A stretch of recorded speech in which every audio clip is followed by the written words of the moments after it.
Башкирский аграрный университет и Республиканская Минэкология подписали соглашение о сотрудничестве. Договоренности были достигнуты в рамках встречи главы ведомства Урала Искандарова со студентами факультета природопользования и строительства.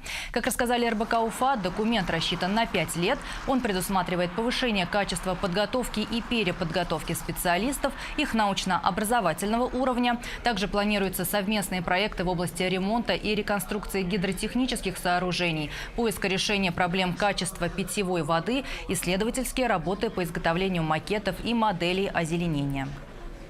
Действительно, аграрный университет, он один из 5, в шестерку входит вузов аграрных России. То есть здесь достойных кадров готовят. Университет активно движется в направлении раздельного сбора отходов, является показательным для остальных вузов республики. Мы считаем, что создали 4 контейнерные площадки. Мы это демонстрировали в сегодняшний день.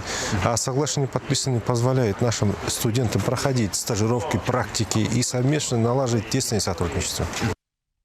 Во время заседания был подписан договор о партнерстве с руководителем регионального управления Росреестра Петром Клецем. Согласно ему, студенты аграрного университета смогут проходить учебные, производственные и преддипломные практики в структурах ведомства.